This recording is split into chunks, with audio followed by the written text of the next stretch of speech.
Hi everyone, welcome back to my YouTube channel. This is Vlogmas Day 6.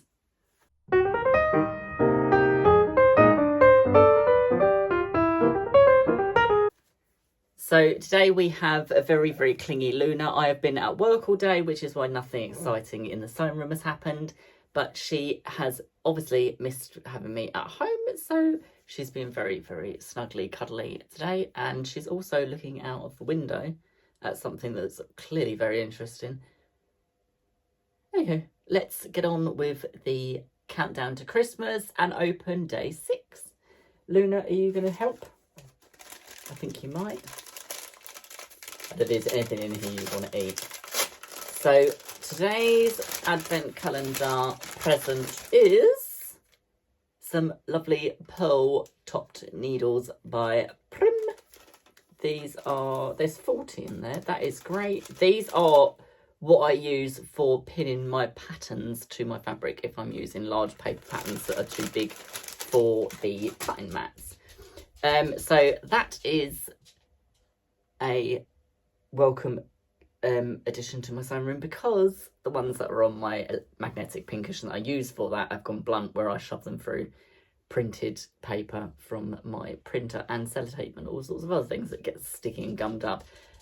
So I shall be using those. Right, so to make your snood, what you want to do is, not have a shaky camera like me, is get your outer fabric, which I am using a offcut here of some really lovely poppy French terry.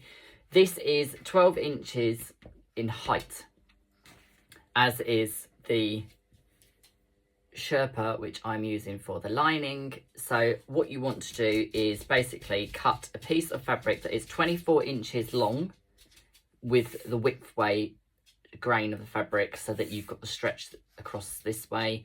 You then want it 12 inches high, and then what you want to do is, once you've got it to that size, let me shuffle this along so that I can measure this 12 inches. 12 inches would be another inch. So 12 inches, take that off. So then what I'm going to do is measure, put this up against a line, and then from my 2-inch point here, so from 2 inches in from the bottom corner, I'm going to match that corner up to up here where it's 12 inches. So what we're now going to do is we're going to get a 12 inch here and taking 2 inches off the corner and joining that point to that point there, which means that you end up with this top opening is going to be 10 inches and the bottom is going to be 12. So we take that off, disregard that, do the same to the Sherpa. Just going to eyeball this one because it stretches and moves around all over the place anyway. Take that off, and then what we are going to do is sew along good sides together. We are going to sew along that long bottom edge and the top edge here, and then we're going to turn it through and join these two ends on the inside where the Sherpa lining is. And I will meet you back here in a second once I've shown you how to do that. So I am going to take my two pieces, good sides together. I am going to serge along the outer edge, which is the 24-inch length, and then I'm going to serge along the other edge, which should be 20 inches long. So I'm going to lift my presser foot.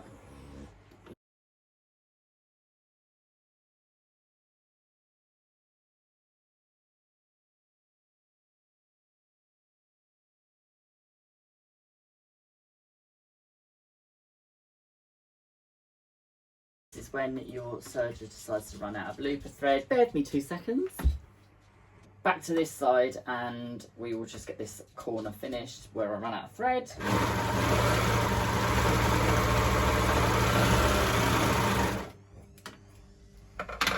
Do the other side, which will be the top half.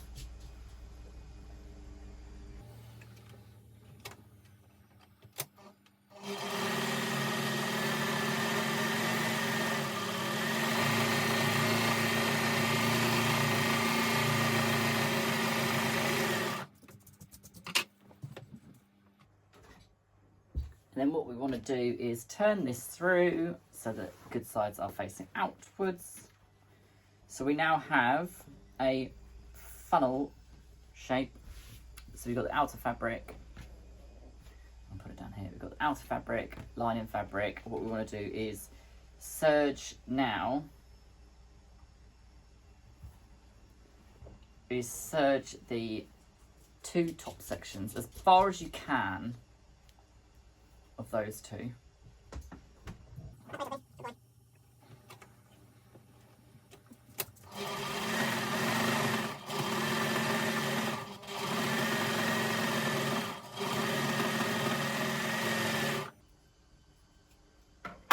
So that has sealed the outer edge, and then all we need to do is bring the two Sherpa pieces together.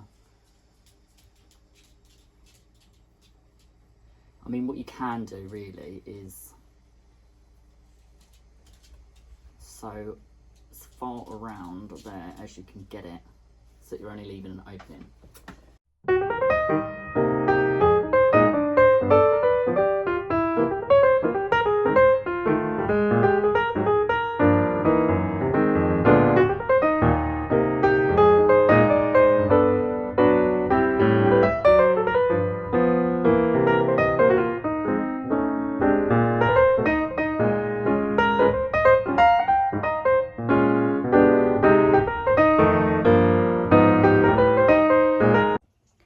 Basically, this little opening that I've been left with here now in the Sherpa, I have literally threaded up a needle, put a knot in the end. I'm going to just loop through here 2 or 3 times just to anchor my threads, like so. If you was doing this, you'd probably want to use a contrasting thread. I've just grabbed the one that is the closest to me, which is black, and I'm just going to go through and just overcast like a well, almost like a hand overcast, and I'm going to just quickly, very quickly, close off that inside seam there rather than doing it on the machine, because these stitches will disappear into the Sherpa better. And once that is closed,